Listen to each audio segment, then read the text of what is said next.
Egunon, buenos días.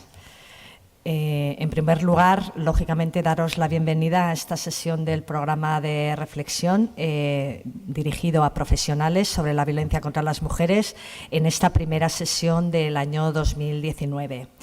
En esta ocasión contamos con Paula Reyes Cano, a quien le doy la bienvenida y le agradezco el estar aquí con nosotras en esta mañana y la oportunidad también de poder contar con sus conocimientos y con su experiencia. En este sentido, tal y como recoge el Plan de Acción de la Ley Foral 14/2015 para actuar contra la violencia hacia las mujeres, uno de los elementos de mayor vulnerabilidad en las sociedades contemporáneas es la violencia que se ejerce contra las mujeres, como bien sabéis. Este hecho lo que hace es que nos recuerda que la falta de igualdad real y la necesidad que tenemos de desmontar el entramado androcéntrico y patriarcal que lo sostiene. Este plan señala como uno de los ejes fundamentales para trabajar la formación profesional para la identificación y el abordaje de las violencias contra las mujeres, y esto es lo que hoy vamos a hacer en esta sesión, y queremos contribuir de alguna forma a esta formación dirigida a todas las personas profesionales que estáis hoy aquí. Para esto, como ya he comentado, contamos con una mujer con una amplia trayectoria en el tema que hoy nos proponemos abordar y profundizar. Voy a pasar a presentar a Paula Reyes Cano. Como ya he dicho, es doctora en Ciencias Jurídicas por la Universidad de Granada y experta en Criminología por la misma universidad. Realizó el máster en Igualdad de Género en el ámbito público y privado por la Universidad Miguel Hernández de Elche, con la especialidad en Políticas Públicas de Igualdad e Investigación Feminista. Obtuvo la calificación cum laude con la tesis Menores y Violencia de Género, Nuevos Paradigmas. Desde el año 2000 es asesora jurídica del Centro de Información a la Mujer de la Mancomunidad Río Monachil de Granada. En este puesto ha desempeñado funciones de asesoramiento jurídico a mujeres víctimas de violencia de género o con problemas de discriminación por razón de género, habiendo diseñado y ejecutado varios proyectos de coordinación e intervención con víctimas de violencia de género. Promotora y responsable de la Junta de Coordinación en materia de violencia de género de la Mancomunidad Río Monachil, así como del procedimiento de coordinación para la atención a víctimas de violencia de género. Ha organizado varias jornadas sociojurídicas y programas de formación dirigidos a profesionales que intervienen con víctimas de violencia de género. También es relevante su trabajo como investigadora, del que ahora no me voy a detener, y además ha publicado artículos científicos como Menores y Violencia de Género, de invisibles a visibles, en el año 2015, La patria potestad a examen ante la violencia de género, del 2017, La vulneración de los derechos fundamentales de los menores en un contexto de violencia de género, una realidad a considerar en las políticas públicas, del 2018, y el capítulo La suspensión del régimen de visitas en contextos de violencia de género, resistencias patriarcales, dentro del libro El Convenio de Estambul como marco de derecho antisubordiscriminatorio, del 2018. Ha sido también premiada por la Diputación de Granada en el año 2014 por su larga trayectoria en el desarrollo de políticas de igualdad y su apuesta por visibilizar a la mujer en los espacios de toma de decisiones. Y quiero además terminar destacando el premio el año pasado por la Consejería de Justicia e Interior de la Junta de Andalucía por el artículo científico La patria potestad a examen ante la violencia de género, presentado al 7º Congreso para el Estudio de la Violencia contra las Mujeres, organizado por la Dirección General de Violencia de Género. Hoy le hemos llamado precisamente para que nos hable de este tema, de lo que es la patria potestad examen ante la violencia contra las mujeres, que es así como conceptualizamos en Navarra la violencia. Y en ese sentido, lo que nos va a hablar hoy es sobre la dificultad para atribuir a la madre el ejercicio exclusivo de la patria potestad en situaciones de violencia de género. Para nuestra invitada es necesario reflexionar sobre la forma de superar las resistencias La realidad lo que nos demuestra es la gran dificultad realmente con la que se encuentran las mujeres que denuncian situaciones de violencia de género para tomar decisiones en asuntos que competen a sus hijos e hijas, que también son víctimas de la violencia, en temas administrativos, escolares, médicos, de cambio de ciudad, por situaciones de riesgo, y ello por el necesario consentimiento del padre agresor. En ese sentido, bueno, pues lo interesante es que le escuchemos ahora a ella, pero quiero finalizar esta presentación con unas palabras de ella. Solo a través del conocimiento en profundidad de las situaciones de violencia de género vividas por las mujeres podemos visibilizar las violencias a las que han estado expuestos sus hijos e hijas. Así se podrá entender el impacto negativo que estas vivencias suponen en su bienestar y desarrollo y comprender por qué son también víctimas de la violencia de género, con el objetivo de lograr un cambio de las sensibilidades sociales y una adecuada respuesta por parte de las administraciones en general y por la de la justicia en particular. Y sin extenderme ya más, le doy la palabra a ella. Muchísimas gracias nuevamente por estar aquí y por acompañarnos. Paula Vilasker. Muchísimas gracias por la presentación. Muchísimas gracias al Instituto Navarro de Igualdad por permitirme hoy estar aquí. Me parece una decisión importante y valiente hablar de la patria potestad en contextos de violencia de género. Quiero también agradecer a Alba Fernández por su gran interés en que hoy esté aquí y sobre todo por su gran interés en este tema. Me ha gustado mucho tus últimas palabras, no me las esperaba. Lo creo firmemente, creo que es necesario visibilizar el impacto de la violencia de género en los niños y las niñas. Yo creo que ese es el gran problema. El gran problema es que no se visibiliza y, por lo tanto, todas las medidas que nuestro ordenamiento jurídico establece para la protección de los y las hijas no se creen necesarias, porque quizá muchas veces consideramos que la violencia de género es, situaciones de maltrato, quizá de escasa gravedad, inconexas entre sí, que se pueden repetir o no si se dan determinadas circunstancias, ¿no? Ante este contexto, que muchísimas veces se encuentra en el imaginario colectivo, es difícil interiorizar la adopción de determinadas medidas de protección como la suspensión del ejercicio de la patria potestad. No podemos olvidar que la violencia de género, la violencia contra las mujeres, es la expresión máxima de la desigualdad existente en nuestra sociedad. No es algo puntual, no es algo que se produce por determinadas circunstancias, sino que está en todas las estructuras de nuestra sociedad. No podemos olvidar que la infancia es un instrumento más para seguir ejerciendo violencia de género, pero visibilizamos las últimas consecuencias, el asesinato de niños y niñas, el asesinato de las madres, pero mi interés es visibilizar esa antesala de ese último dramático final. Mi interés es visibilizar las violencias cotidianas con las que viven las mujeres y su hijo e hija. Esa es la única forma de entender por qué es necesario adoptar medidas de protección. Nuestro ordenamiento jurídico nos permite, sin ningún problema, adoptar medidas para la suspensión del ejercicio de la patria potestad en contextos de violencia de género. Sin embargo, habría observado en la práctica diaria que existe una inercia, sin pensarlo, a otorgar el ejercicio conjunto de esta patria potestad.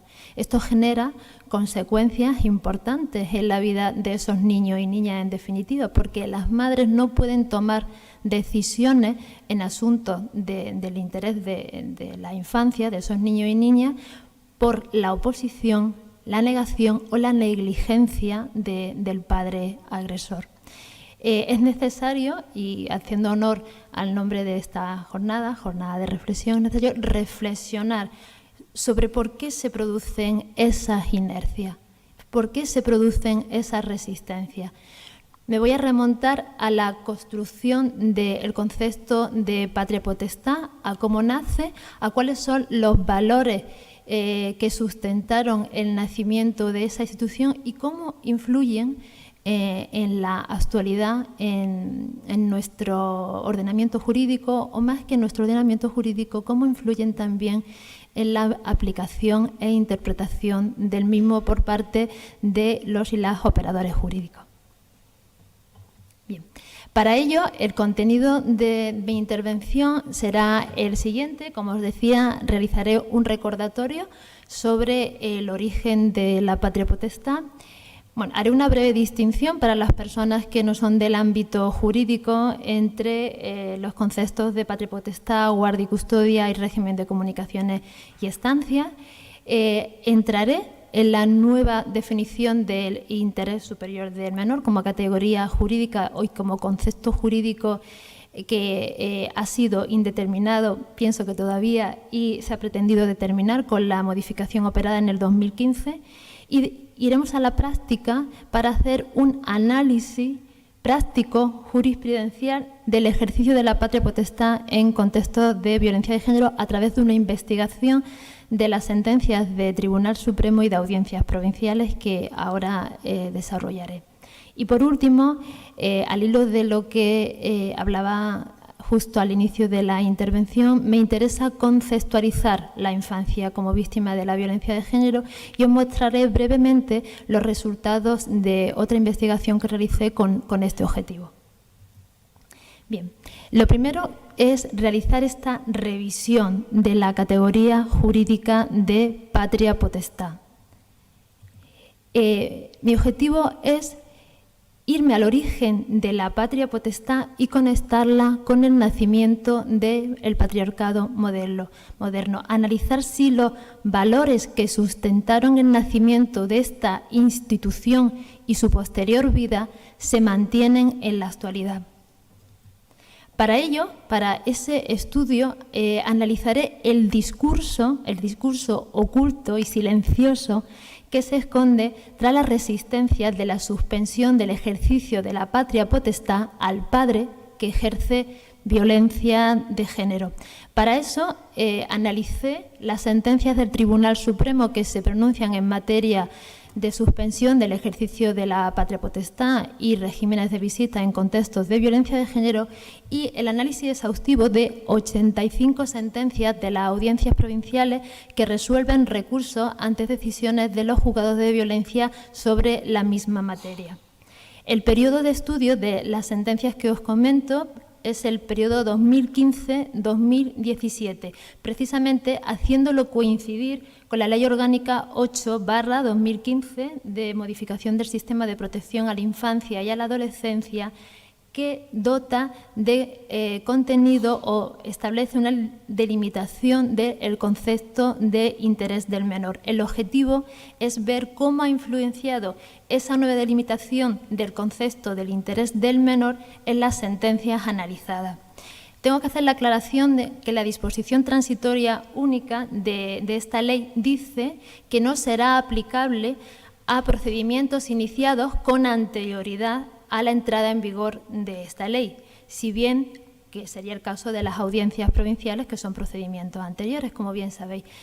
Si bien es cierto que la sentencia 680/2015 del Tribunal Supremo nos dice que el nuevo concepto de interés superior del menor será aplicable como un criterio interpretativo a procedimientos que se hayan iniciado con anterioridad. Entrando en los nuevos parámetros del concepto de interés superior del menor, nos dice que para interpretar y aplicar este concepto, que muchas veces se ha aplicado en base a prejuicios y estereotipos de quien interpreta y aplica, se han tomado decisiones, en teoría, en base al interés del menor, cuando en realidad se han tomado en base a estos prejuicios y estereotipos. Sin duda alguna, lo que se considere interés del menor será los valores sociales imperantes que se produzcan en cada momento. Consciente de esto, nuestro legislador y nuestra legisladora delimitaron el concepto de interés superior del menor. Y nos dice que para aplicar este concepto tenemos que tener en cuenta la protección del derecho a la vida, supervivencia y desarrollo, la satisfacción de las necesidades básicas, educativas, materiales, emocionales y afectivas, el derecho a desarrollarse en un entorno familiar adecuado y libre de violencia, la consideración de los deseos, sentimientos y opiniones de los niños y niñas, considerándolo, como dice la Convención de los Derechos del Niño, no como objetos de protección, sino como sujetos de derecho, y que deberá de primar el interés superior del menor sobre cualquier otro interés que pudiera concurrir. Nos delimita bastante cuál debe ser la interpretación para eliminar prejuicios que pudieran existir. Veremos a ver ahora, en el análisis de esa sentencia, el calado de este nuevo concepto del interés superior del menor en entornos de violencia de género. Como os decía, ya la Convención de los Derechos del Niño nos dice que tenemos que tener en cuenta primordialmente el interés superior del menor. Y la observación número 13 del Comité de los Derechos del Niño nos dice: la interpretación del interés superior del niño incluye la obligación de proteger a los niños contra toda forma de violencia. En estas sentencias que analizamos y que ahora os mostraré, hay que tener en cuenta el artículo 65 de la Ley Orgánica 1/2004 de medida de protección integral contra la violencia de género, que yo creo que se olvida en la práctica y que estaba antes de la delimitación del interés superior del menor, que nos dice que el juez podrá suspender para el inculpado por violencia de género el ejercicio de la patria potestad. Lo tenemos desde el año 2005. Bien. Para comenzar a situar el nacimiento de la patria potestad y conectándolo con nuestro patriarcado actual, traigo una definición de Lerner sobre patriarcado, que nos dice que es la manifestación e institucionalización del dominio masculino sobre las mujeres y niños y niñas de la familia y la ampliación de ese dominio masculino sobre las mujeres en la sociedad en general. El patriarcado tiene tantos personas que están conformes, o sea, tantas mujeres conformes con el patriarcado como hombres conformes con el patriarcado. Tiene tantos seguidores como seguidoras, porque como cualquier otro sistema de poder, necesita también la conformidad de aquellas personas que están dominadas. Tenemos que tener en cuenta que una situación o una norma que nos puede parecer justa nos dejará de parecerlo solo cuando existe una situación de libertad. Bien. Nuestro moderno patriarcado es fruto de la transformación del patriarcado clásico. En el patriarcado clásico nace con el pater familia. El pater familia era el dueño de las personas libres y no libres de la familia, y también sobre las cosas. Tenía poder de vida y muerte sobre los hijos e hijas. Tenía poder de vida y muerte hasta, incluso cuando eran adultos, hasta que morían. Cuando nace el patriarcado moderno, con el contrato social, que lo diseñó teóricos clásicos como Rousseau y otros, ese poder del padre se divide entre todos los varones. Es aquí el momento donde nace el hombre como ciudadano, nace como trabajador y nace como esposo. Se crea un nuevo orden donde el poder del padre se reparte entre los hermanos, pero el orden es un orden de justicia e igualdad para los individuos. Pero ese concepto de individuo aparentemente neutral deja y excluye a las mujeres. Se crean estados de naturaleza diferentes. Uno, estado de naturaleza para las mujeres, destinado al ámbito privado, y un estado de naturaleza para el hombre, destinado al ámbito público, que necesita el ámbito privado para sustentarse. Por lo tanto, lo que ocurre es que las mujeres se excluyen del concepto de ciudadanía y surge la división sexual del trabajo.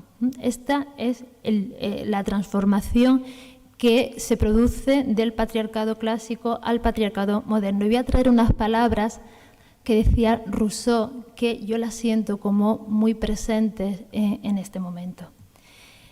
Decía, el equilibrio psíquico del varón depende de que las mujeres interioricen la coacción que padecen por parte de los hombres. Esto ocurre en las situaciones de violencia de género, ¿verdad? Y en relación a los hijos e hijas, este teórico clásico, que creó el contrato social y por ende el contrato sexual, decía, la madre es el vínculo entre los hijos y el padre.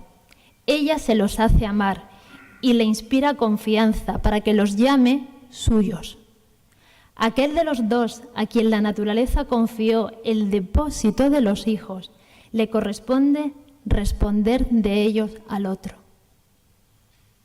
Estas palabras resuenan mucho en mi cabeza en situaciones de violencia de género diarias y cotidianas en mi práctica profesional.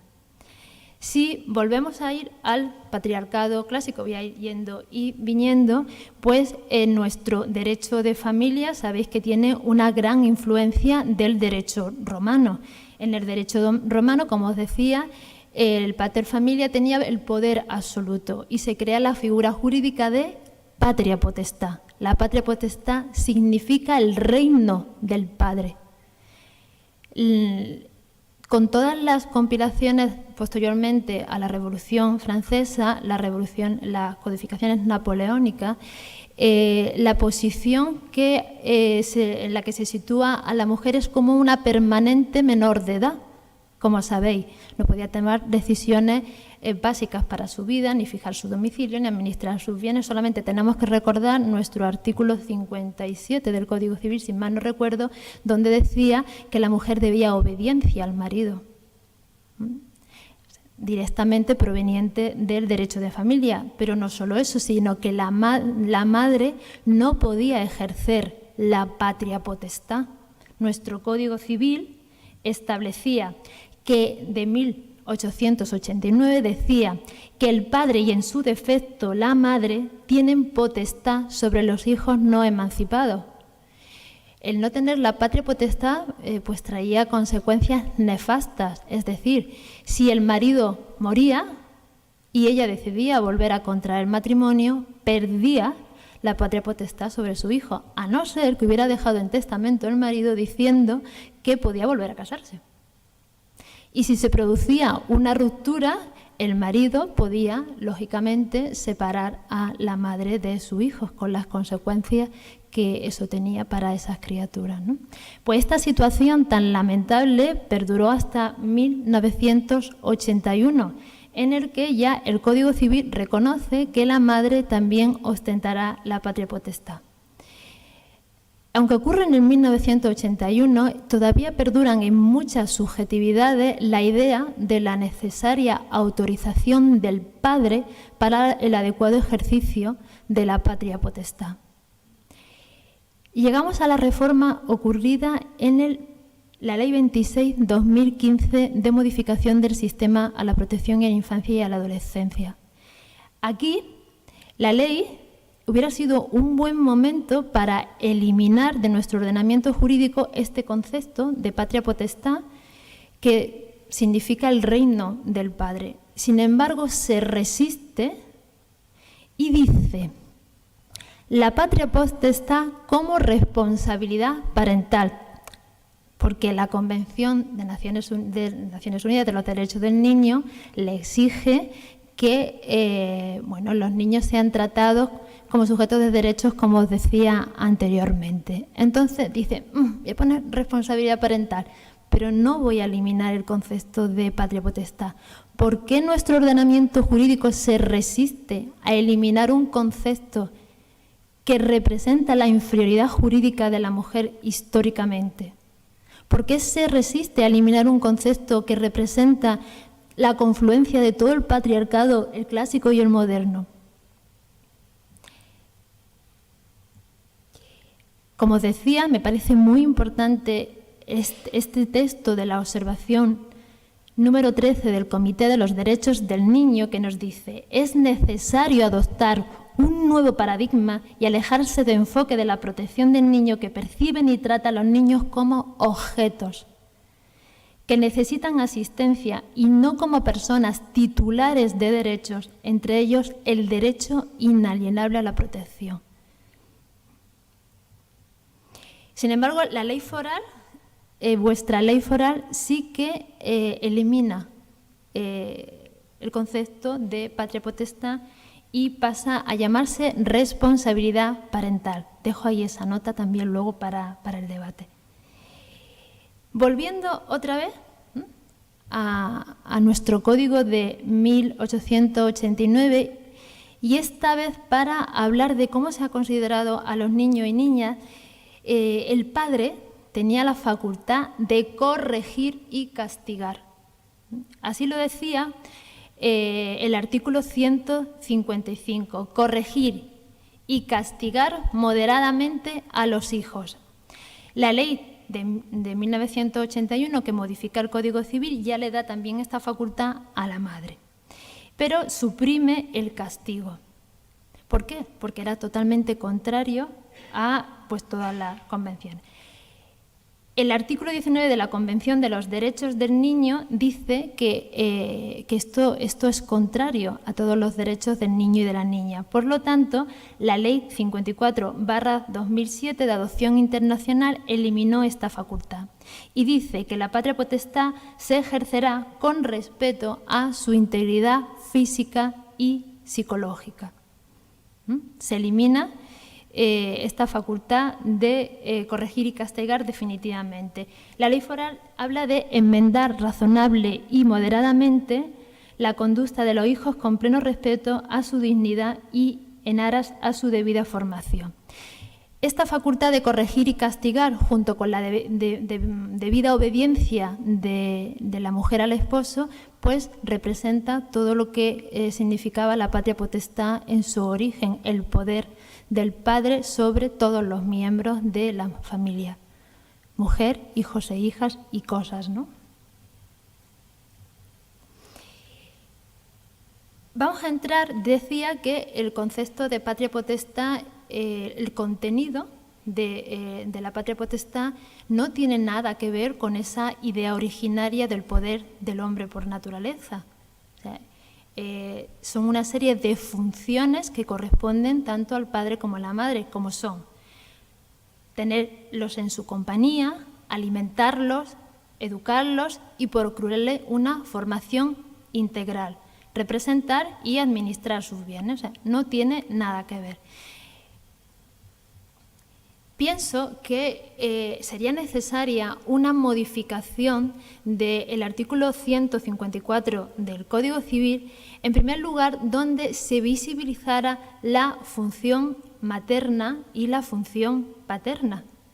Por lo tanto, habría que modificar el título 7 para pasar a llamarse de las relaciones paterno-materno-filiares. Y por otro lado, hay que eliminar el concepto, no el contenido, el concepto de patria potestad, que, como os digo, representa el reino del padre y que permanece en el imaginario colectivo. Bastaría con decir que los hijos y las hijas están bajo la dirección paterna y materna, que se ejercerá siempre en interés de los mismos, de acuerdo con su personalidad, respetando sus derechos y su integridad física y mental. Entrando en las funciones que os decía que tiene el concepto de patria potestad, que son el alimentar a los hijos, educarlos, tenerlos en su compañía, procurar una formación integral. En concreto, el derecho de velar por los hijos e hijas y tenerlos en su compañía, cuando se produce la ruptura de la pareja, se divide en dos figuras jurídicas, que sería la guarda y custodia, que si es individual estamos hablando de las decisiones cotidianas en el cuidado diario, y para el que no tiene esa guardia y custodia, el régimen de comunicaciones y estancias, donde ambos van a tener que tomar decisiones cotidianas en esos espacios de tiempo en los que se tienen consigo a los niños y a las niñas. Pero la patria potestad, es decir, las decisiones importantes sobre la vida de ese niño o de esa niña, seguirá siendo una decisión de ambos, de manera general. Entrando de lleno en el ejercicio de la patria potestad en escenarios de violencia de género, deciros que el artículo 156 del Código Civil dice que el ejercicio de la patria potestad se ejercerá de manera conjunta por ambos progenitores o por uno con el consentimiento del otro. ¿Cuáles son las decisiones que se tienen que tomar conjuntamente? Recientes sentencias del Tribunal Supremo dejan claro cuáles son las decisiones que se tienen que tomar conjuntamente. Así nos dice que tanto madre como padre tendrán que decidir en asuntos relacionados con tratamientos médicos o sanitarios. Tendrán que decidir conjuntamente la formación religiosa o laica, la realización de actividades extraescolares, la elección del colegio, el cambio de domicilio, siempre que pueda perjudicar el régimen de comunicaciones y estancia del otro, del padre en este caso, que estamos hablando en contextos de violencia de género, y terapias psiquiátricas y psicológicas. Imaginaros, y seguro que lo habéis vivido en vuestra práctica profesional, las dificultades que nos podemos encontrar para que esa madre pueda tomar decisiones importantes. Os pongo un ejemplo. Madre que denuncia una situación de violencia de género y que se desplaza de un municipio a otro, cercano. No repercute en el régimen de comunicación y estancia que fija el juzgado de violencia en este caso. Pero claro, como se traslada al otro municipio, tiene que cambiar al niño de colegio.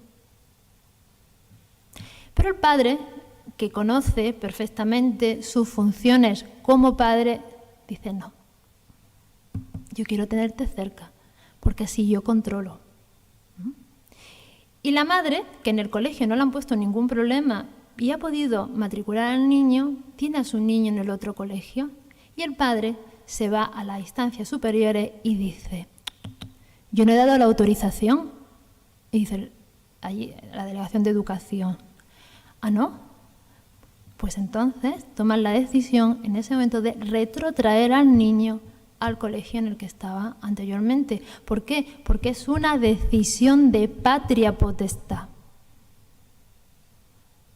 No solo el tema de la atención psicológica precisamente por las consecuencias graves que ha causado en su bienestar y desarrollo. Todas estas decisiones son decisiones de patria potestad y hay consenso en este sentido. Pero el artículo 156 del Código Civil, que nos permite perfectamente atribuir el ejercicio de la patria potestad a uno a otro, y dice así: en caso de desacuerdos reiterados o concurriera cualquier otra causa que entorpezca gravemente el ejercicio de la patria potestad, podrá atribuirla a uno de sus progenitores o distribuir entre ellos sus funciones. También nos dice que en caso de desacuerdo, siempre que esto no haya ocurrido y el juzgado no haya atribuido a una o a otro el ejercicio de la patria potestad, dice que en caso de desacuerdo habrá que acudir al juzgado a que el juez o la jueza le diga si puede tomarse esa decisión en ese sentido u en otro. La ley foral se pronuncia prácticamente en el mismo sentido, pero mi pregunta es la siguiente. ¿Es la violencia de género causa que entorpece gravemente el ejercicio de la patria potestad? Esa pregunta me gustaría que en el debate la reflexionáramos juntas y juntos. Pero voy a ir ahondando un poquito más en la respuesta que se ha dado a nivel de la Administración de Justicia, ¿no? Vuelvo a recordar el artículo 65, porque el artículo 65 nos dice que se puede. Nos dice que se puede. Dice, el juez podrá suspender para el inculpado por violencia de género el ejercicio de la patria potestad. ¿Y en qué contexto se puede hacer esto? Pues se puede hacer en el contexto que nos marca nuestra Ley de Medida de Protección Integral contra la Violencia de Género, que con ella nacen las medidas de suspensión de la patria potestad, custodia de menores y régimen de visitas. Esto es otro tema que más adelante podríamos hablar. Eso sí, de manera potestativa, esto es potestativo, a discreción, lógicamente, del juez o la jueza. ¿Y en qué contexto? Pues en el contexto de la orden de protección que se reguló en el 2003, donde esta ley le otorgaba a la víctima un estatuto integral de protección, donde se pueden adoptar, como sabéis, medidas penales y medidas civiles, teniendo las medidas civiles el plazo de validez de 30 días. En este contexto se pueden adoptar la suspensión del ejercicio de la patria potestad si consideramos que es una causa grave que puede entorpecer este ejercicio o distribuir las funciones. Bien. La Ley Orgánica 8/2015 de modificación del sistema de protección a la infancia crea un artículo que ahora, el intercambio de experiencia en este momento entre vosotros y vosotras y yo, me gustaría que me comentarais, incorpora el artículo 544 quinquies. Yo he visto escasa aplicación del mismo. Y dice que el órgano judicial, cuando resulte necesario a fin de protección de la víctima menor de edad con capacidad judicialmente modificada, adoptará alguna de las siguientes medidas: suspender la patria potestad, suspender tutela, guarda o acogimiento, suspender o modificar el régimen de visita. Hay suficiente amparo jurídico. Ya con el 156 había suficiente amparo jurídico para hacerlo. ¿Pero cuál es la respuesta? Esta es la respuesta. 0,4% de suspensiones del ejercicio de la patria potestad en el 2018. Entonces, vuelvo a hacer la pregunta. ¿Es la violencia de género causa que entorpece gravemente el ejercicio de la patria potestad?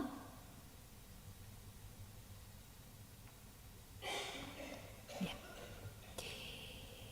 Entrando de lleno en el análisis de las sentencias que os comenté anteriormente, que analicé en la investigación que realicé, encontré que la suspensión del ejercicio de la patria potestad en contextos de violencia de género era algo excepcional.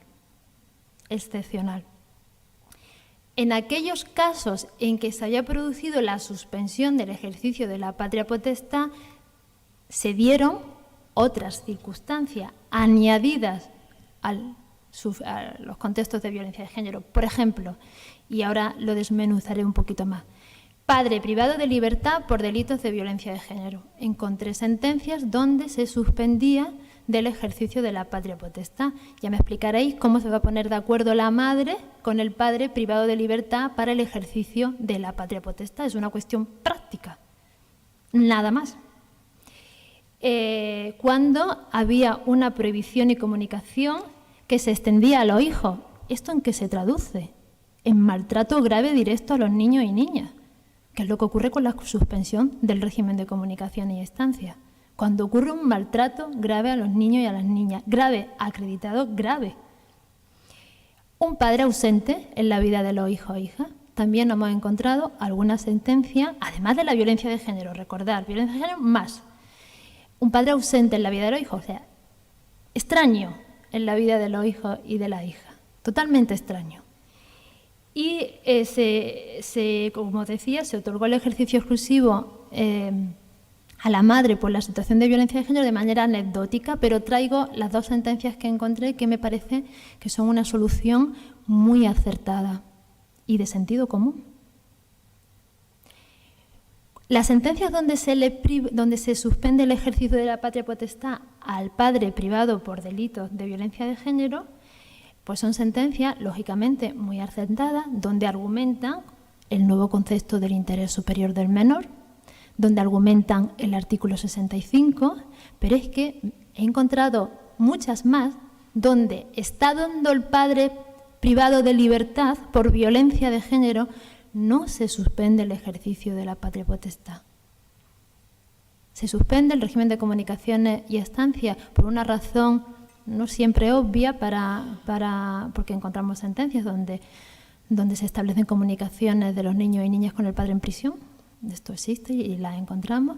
Pero en este caso de estudio son sentencias donde se suspenden el régimen de comunicaciones y estancias, pero no se suspende el ejercicio de la patria potestad con padre privado de libertad. En el caso de padre ausente en la vida de los hijos y de la hija, he encontrado alguna sentencia donde dice que se produce un incumplimiento de las obligaciones derivadas de la patria potestad. Pero me resulta llamativo porque lo que hizo la Audiencia Provincial es decir que vamos a establecer una suspensión del ejercicio de la patria potestad porque consideramos excesivo una privación de la patria potestad, un padre extraño y ausente siempre, que no había cumplido ninguna de sus obligaciones de patria potestad con respecto a su hijo o hija. Como es muy grave privar de la patria potestad, pues lo vamos a suspender del ejercicio. En el caso de medidas de alejamiento que se extienden hacia los hijos e hijas, bueno, pues se trataban de hechos notoriamente graves sucedidos en el ámbito de la violencia contra la mujer en presencia de su hijo menor. Pero es que incluso encuentro sentencias donde es una patria potestad compartida con agresiones graves a niños y niñas. Como veis, las resistencias son llamativas. Y traigo esta sentencia que es anterior a las modificaciones del 2015 que a mí me llamó poderosamente la atención. Es una sentencia del Tribunal Supremo de número 54/2011, donde en el propio acto de juicio se probó el carácter violento del demandado, que tuvo que ser desalojado de la sala. Entonces, al ver esa situación, se suspendió el régimen de visita, aunque la madre pidió visitas tuteladas. Sin embargo, se mantuvo el ejercicio de la patria potestad compartida. ¿Os dais cuenta las inercias? Cómo lo tenemos totalmente interiorizado, cómo no lo hemos mirado con distancia. Y la madre e hijo se encontraban en casa de acogida. Bien, os hablaba de dos sentencias que me parece que son muy acertadas, respetuosas con la nueva definición del concepto de interés del menor, de interés del niño y de la niña, y con toda la normativa vigente. Os leo la sentencia de la Audiencia Provincial de Valencia, número 67/2017, de 23 de enero, que dice: esta decisión está en armonía con la orden de alejamiento impuesta al apelante, que impediría la necesaria comunicación entre los progenitores para consensuar determinados aspectos de la vida de sus hijas, por lo que debe mantenerse la suspensión del ejercicio por parte del padre hasta que se depuren las responsabilidades penales y a resulta de las mismas, y solo en caso de no existir o de haberse liquidado las penas podrá recuperarse mediante el correspondiente procedimiento de modificación de medidas del ejercicio de la patria potestad. O sea, alega una cuestión de sentido común práctica. O sea, es imposible la comunicación entre ambos por razones obvias. Y la sentencia de la Audiencia Provincial de Madrid, el número 926, se pronuncia en el mismo sentido. Estas son las dos sentencias que arrojan luz, pero es una excepción a todo lo que he analizado, como habéis podido comprobar. Bien. Antes de hablaros del pacto de Estado, hay que reflexionar sobre esto, ¿no? Hay que reflexionar sobre esta resistencia y, sobre todo, hay que reflexionar por qué el objetivo de mantener ese vínculo de los niños y las niñas con un padre agresor. olvidamos que los objetivos del padre agresor no son el interés de los niños y de las niñas. Tiene objetivos muy distintos. Esperar la autorización de este padre en asuntos de interés para los niños y las niñas me parece que es dar una herramienta muy poderosa al alcance del padre agresor. Me parece que es darle una herramienta jurídica que puede decidir coger o no. Pero si lo decide, la vida de ese hijo, de esa hija, se complica. Más si hablamos de que tenga comunicaciones y estancias con el niño y de la niña, ¿no? Que eso sería otro tema a abordar en otro momento. Haciendo alusión al Real Decreto Ley 9/2018 de 3 de agosto de medidas urgentes para el pacto de Estado, bueno, pues se regula una propuesta que había establecida por amplio consenso en el pacto de Estado. Se modifica el artículo 156 del Código Civil, como sabéis. No se necesita la autorización del padre, que estoy hablando de contextos de violencia de género, pero no solo este artículo es para contextos de violencia de género. No es necesaria la autorización del padre que ha causado el daño en su hijo o hija para la intervención psicológica. Eso sí, es necesario la información, informar de ello, ¿vale? De todas formas, de este tema también luego podremos hablar en el debate. Traigo otra frase de Lerner que me parece muy apropiada para el momento en el que nos encontramos.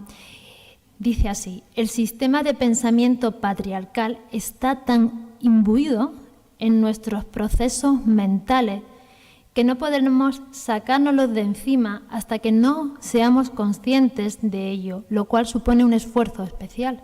Os hablaba de la inercia, me parece que está totalmente en relación con esta cita de Lerner. La pregunta es, ¿los letrados y las letradas piden la suspensión del ejercicio de la patria potestad? Porque no vamos a responsabilizar a las juezas y los jueces y ya está. ¿Lo piden? ¿O lo tienen tan imbuido en nuestros procesos mentales que la autorización del padre y para el adecuado mantenimiento de esa estructura familiar que ni se les ocurre? Me pregunto, a ver en el debate qué pensáis. Me vaya a permitir que contextualice a la infancia. Como os decía al principio, sí, y la frase que se ha leído, como decía al principio, si no contextualizamos a los niños y niñas dentro de la violencia de género, evidentemente vamos a pensar que no es necesaria ni suspensión de ejercicio de la patria potestad, ni suspensión de régimen de comunicaciones y estancias, ni limitación, nada, porque vamos a dejarlo totalmente al margen como han estado desde siempre.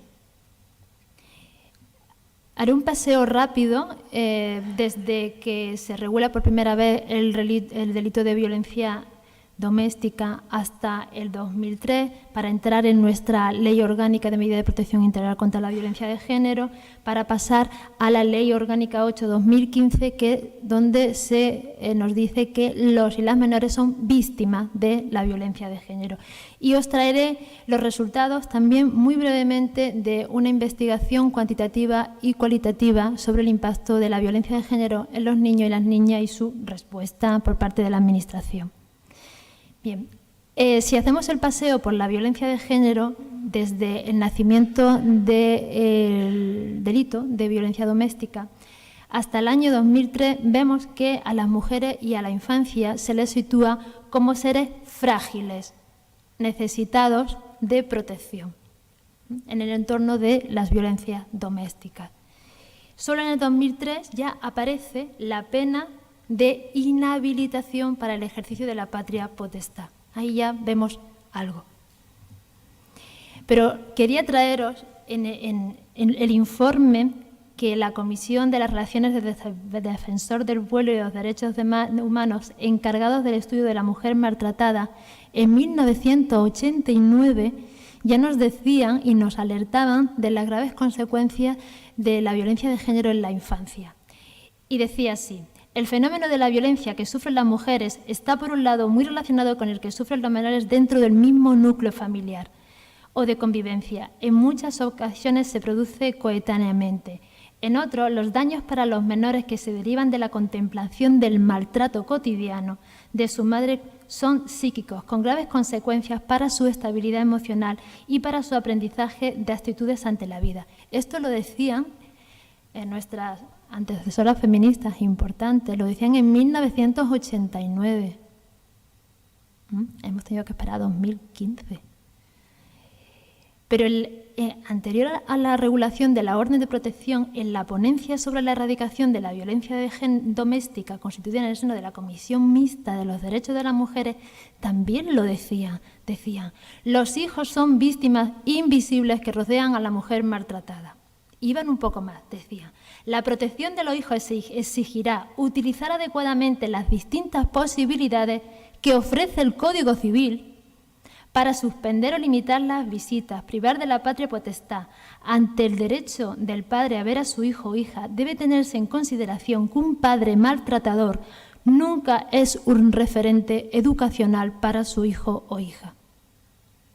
La respuesta de la orden de protección, o sea, no se vio nada en este sentido, solo que se podían adoptar medidas en general para la protección de los hijos y de la hija. Bien. Si avanzamos, la Ley Orgánica 11/2003 de violencia doméstica, pues da también una pincelada en este sentido, aumentando la pena en su mitad superior si el delito se comete en presencia de menores y, como os decía, la pena de inhabilitación para el ejercicio de la patria potestad, tanto en el delito de maltrato habitual como en el delito de maltrato puntual. Yo traigo este artículo porque a mí me resulta muy llamativo. La Ley Orgánica 15/2003 decía, en el artículo 48 del Código Civil, lo modifica diciendo que la prohibición de aproximarse a las víctimas o a aquellos de sus familiares u otras personas que determine el juez o tribunal impide al penado acercarse a ellos en cualquier lugar donde se encuentre. Y decía, quedando en suspenso respecto de los hijos el régimen de visita. Lo decían en el 2003. ¿Pero qué pasó con esto?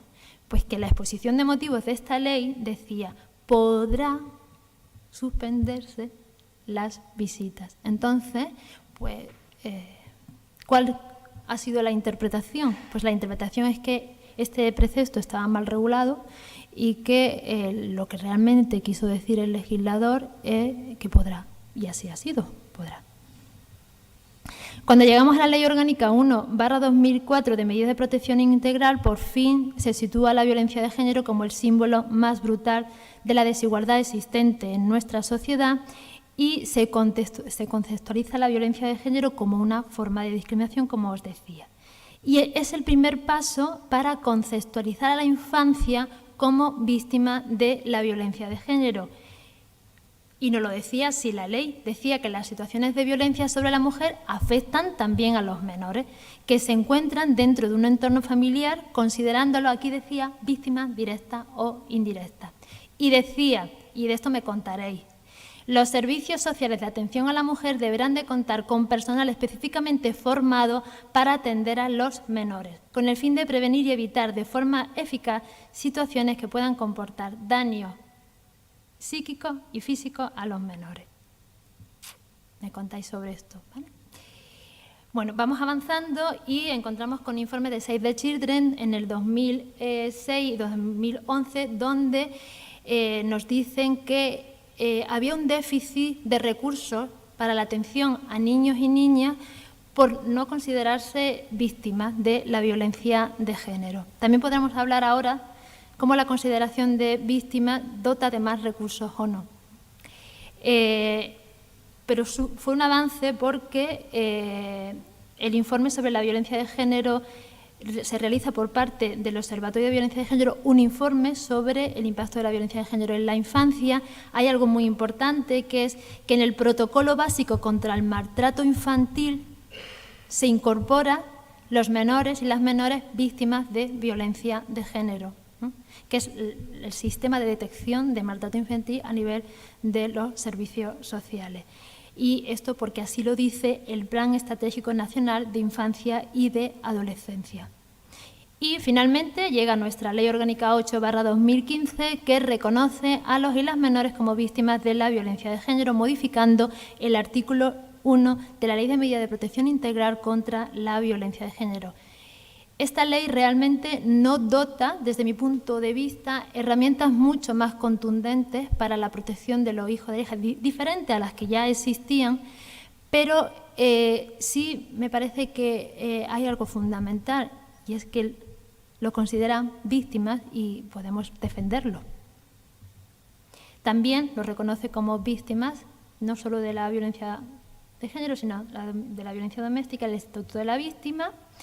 Y hay algo que también me gustaría luego entrar en el debate para que me expliquéis cómo funciona aquí. A mí me pareció muy interesante de esta ley que, aunque mantiene el carácter potestativo de la suspensión del régimen de visitas, de la patria potestad y de la guardia de custodia, decía algo importante. Decía que si no se acordaran las medidas cautelares, el órgano judicial deberá adoptar las medidas necesarias para garantizar la seguridad, integridad y recuperación de los menores y de la mujer, y realizará un seguimiento periódico de su evolución. Ahora me contáis cómo ese seguimiento periódico de su evolución se ha llevado. Yo os puedo contar la experiencia en el debate, si os parece. ¿Vale? Mirad, decimos que la suspensión de la patria potestad y la suspensión del régimen de visitas tiene carácter potestativo. He hecho una evolución de en qué se ha traducido ese carácter potestativo. Entonces, si miramos, justo con posterioridad a la entrada en vigor de la ley integral, de la Ley de Medidas de Protección Integral, vemos que la suspensión de la patria potestad pues aumenta. Hay un más grado de concienciación y se adoptan más medidas. Igual ocurre con la suspensión del régimen de visita, pero cuando baja el nivel de concienciación, bajamos las medidas adoptadas y vuelven a aumentar después de 2015 con la Ley de Protección de Infancia y la Adolescencia, para después volver a bajar y estar a los mismos niveles que anteriormente. Bien. Por último, os decía que os quería mostrar los resultados de la investigación que realicé para poner de manifiesto las violencias de género vividas por los hijos y las hijas y, por supuesto, por sus madres. Y así como las consecuencias. Me parece muy importante para interiorizar que es necesaria adoptar medidas contundentes para la protección de estos niños y niñas. Brevemente os diré que la investigación consistió, yo provengo de la práctica, como se ha dicho en la presentación, trabajo en un centro de información a la mujer desde hace 19 años y lo que en el análisis cuantitativo antes del nacimiento de la Ley de Protección a la Infancia y Adolescencia analicé 118, de manera muy exhaustiva, 118 denuncias de procedimientos de violencia de género, donde encontrábamos pues, nuestra entrevista en profundidad, sentencias, medidas adoptadas y de manera paralela pues, hice un análisis de la respuesta judicial. El objetivo era conocer las violencias vividas, conocer cómo se habían presentado las denuncias, las respuestas que se habían otorgado por parte de la Administración de Justicia y también conocer algo muy importante que me parece escasamente investigado, las violencias que se habían vivido en el régimen de comunicaciones y estancias. Porque debemos de saber si se está perpetuando la violencia a través del régimen de comunicaciones y estancias. Y eso hay que investigarlo, para mostrarlo y decir, ojo, que esas son las medidas de suspensión, pero que esta es la violencia que están viviendo esos niños y esas niñas. De forma paralela, es importantísimo escuchar la voz de quien sufre las violencias. Realicé 18 entrevistas a mujeres víctimas de violencia de género y a 8 niños y niñas. Después de la ley 2015 me pregunté, bueno, vamos a ver, entonces, ¿cuál ha sido el impacto de la modificación del 2015? ¿Ha supuesto una mayor protección? Volví a hacer el mismo proceso, analizando, en este caso, 46 denuncias, porque tenía muchísimo menos volumen de denuncias de mujeres con hijo e hija en este periodo para ver cuál había sido la respuesta, analizando de forma paralela la estadística judicial. Estudios precedentes nos dicen cuál es el impacto de la violencia de género en los niños y en las niñas. Nos encontramos con problemas cognitivos, retraso en el aprendizaje del lenguaje y en el desarrollo verbal y cognitivo, alteración del rendimiento escolar, alteraciones físicas, retraso en el crecimiento, bajo peso al nacer, regresiones, trastornos en la conducta alimentaria, incremento de enfermedades infecciosas, problemas emocionales, ansiedad, depresión, aislamiento, trastornos de apego, síndrome de estrés postraumático, problemas sociales, escasas habilidades sociales, retraimiento, trastornos de la empatía, problemas de conducta, violencia hacia los demás, hiperactividad, rabieta, toxodependencia. Estos son los estudios precedentes. Pero ¿qué nos dijeron las mujeres? O sea, esto es qué observaban las mujeres en su hijo o hijas, teniendo en cuenta que muchas veces lo que hacen es minimizar. Y minimizan porque es muy duro reconocer que la violencia que ellas consideran que han permitido ha causado ese impacto en su hijo e hija. Ellas nos decían que sus hijos e hijas tenían conductas agresivas, que sufrían depresión, que tenían problemas académicos, que eran inmaduros o inmaduras, o al contrario, también lo he observado en mi práctica, déficit de atención, hiperactividad, trastornos de comportamiento, retraso en el aprendizaje del lenguaje, rabietas y lloro continuo. Eso es lo que ellas observaron en su hijo e hija, teniendo en cuenta esto que os digo, que minimizan por un efecto de supervivencia. Testimonios de las mujeres que quiero traer hoy aquí y seguro que os sonarán mucho, ¿no? Decía, la pequeña ha estado en un logopeda. Con 5 años no hablaba nada, decía 5 palabras. En cuanto a la agresividad, otra madre nos decía, tiene reacciones muy agresivas, no te lo puedes ni imaginar, te tira lo primero que tiene en la mano, a quien pille por delante, de manera muy violenta. Resultados cualitativos de lo que nos contaban las madres. Pues algo a considerar y a tener en cuenta es que se mejoran los niños y las niñas cuando hay una comunicación con el padre nula o escasa. Que los efectos, y esto es muy importante para el trabajo en la intervención con las mujeres y madres víctimas de violencia de género, que los efectos perjudiciales se mitigan con un apego seguro con la madre. Es importante que trabajemos el reforzamiento de ese vínculo y el empoderamiento de la mujer como madre, porque los agresores lo que hacen es atacar ese vínculo, porque saben que eso es lo que las debilita, donde cogen fuerza ellas de su hijo e hija. Que la exposición a la violencia de género no termina con la ruptura. Las mujeres dicen, vale, yo he salido, pero mira dónde he dejado a mis niños. Los niños y niñas, y algo que tenemos que tener muy claro, viven el ciclo de la violencia. Lo viven igual que ellas y piensan lo mismo. Piensan que su padre puede ser bueno, que su papá puede ser bueno. O sea, lo peor para un niño y niña es vivir este ciclo, una y otra vez. Hasta que se dan cuenta, como la madre, que eso no va a volver a ocurrir. O sea, que su padre es así. La transmisión intergeneracional, ojo con esto. Y siempre, siempre estar presente de cualquier manera, o escuchar o ver o sentir la violencia genera una experiencia traumática. Y así nos lo dicen. Las mujeres dicen, también mi hijo se acuerda de cómo su padre me cogió del cuello y de cómo me arrastró diciéndome, lo mejor que podía pasar era verte muerta. O sea, el impacto que esto puede tener para un niño o una niña. Lo del ciclo de la violencia que os decía. Teníamos una situación de miedo, me hablaban por símbolos, hoy tranquilo, hoy no. Se había creado un lenguaje de complicidad entre nosotros para evitar situaciones, os sonará, ¿verdad? La transmisión intergeneracional dice, hay veces que escucho al niño y escucho al padre. Parece que lo tengo allí. Si tú no tienes nada, no estás trabajando, en el mismo tono de desprecio y asco. Cuando le conviene algo, es igual de meloso que su padre, en la forma de hablarme y de despreciarme. O sea, ¿qué pasa en la práctica cuando las mujeres consiguen terminar con la violencia que sufren del padre y su hijo se sitúa posteriormente como otro agresor.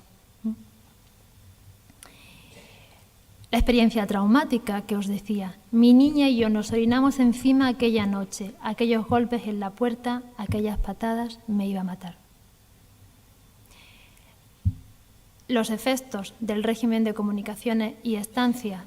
En la guardería me han dicho, el fin de semana que está contigo, el niño viene como una balsa de aceite, tranquilo. El fin de semana que está con él, viene chillando, tirando silla, arrancando percheros, como un animal. O sea, cómo cuesta a las mujeres recomponer a su hijo e hijas cada vez que viene de estar con el padre. Y la posición de las madres, ¿no? Dicen, jamás en la vida iba a pensar que iba a utilizar a los niños como lo utiliza para hacerme daño. Yo pensaba que era un buen padre porque todo se lo daba, es decir, porque cumplía su papel de proveedor, ¿no? de la economía. Bien, lo que no hemos encontrado en la práctica, y con esta investigación, en estos resultados que os quiero mostrar, es una invisibilidad de los menores y las menores como víctimas y, en consecuencia, una desprotección. Vemos que se produce una escasa aplicación de la suspensión de la patria potestad, guardia, custodia y régimen de comunicaciones y estancia. Vemos que nunca se aplicó la suspensión obligatoria del régimen de visita, que desde luego en el estudio que realicé no me encontré en ninguna ocasión una pena con la inhabilitación del ejercicio de la patria potestad en el juzgado de lo penal. Nunca me encontré ninguna pena. En mi práctica diaria yo nunca lo he visto esto. No lo sé si vosotras lo habéis encontrado. Y tras la reforma del año 2015, pues realmente un escaso impacto de la consideración de los y las menores como víctimas. O sea, no observó realmente todavía ninguna diferencia. Y la escasa visibilidad de los menores en las denuncias presentadas por violencia de género. Esto lo quiero resaltar porque me parece muy importante y además para quienes nos dedicamos a la práctica y tenemos la oportunidad de orientar en este sentido. Observé que en las denuncias que recoge Fuerza y Cuerpos de Seguridad no se mostraban las violencias de género que vivían los niños y las niñas, ni el impacto. Si no se muestra, difícilmente los y las operadoras, o sea, las juezas, los jueces van a poder verlo. Entonces es muy importante relatar de forma exhaustiva cuáles son las violencias a las que estuvieron expuestos y expuestas, cuáles fueron las consecuencias, si hay un problema en el colegio, si hay un problema, en fin, lo dejo ahí. Las violencias silenciadas. ¿Cuáles han sido las violencias silenciadas tras la desprotección de los menores y las menores? Pues de todos los casos que analicé, existían 197 niños y niñas en esos entornos. El 98% estuvo presente durante las violencias físicas y psíquicas. 35% presenciaron golpes, patadas, tirones de pelo, empujones. Vieron cómo su padre cogía del cuello a su madre, las lesiones. El 98% presentaron mayoritariamente insultos, humillaciones, amenazas, roturas de objetos. Y esto de forma continuada, no de forma puntual, de forma continuada. El 37% fueron agredidos psíquicamente y el 27% fueron agredidos psíquicamente. En cuanto al régimen de comunicaciones y estancia, el 50% estuvieron expuestos a episodios de violencia en el cumplimiento del régimen de comunicaciones y estancia. 50% recibieron insultos, menosprecio y amenazas hacia la madre, recriminando su conducta y controlando sus movimientos, sirviendo de medio para controlar a la madre. Y esto teniendo en cuenta que el 10% de los casos analizados, el padre no tenía relación con los hijos por voluntad propia y con la hija, y en un 11% la madre reanudó la convivencia. Por lo tanto, la exposición a la violencia tras la ruptura es brutal.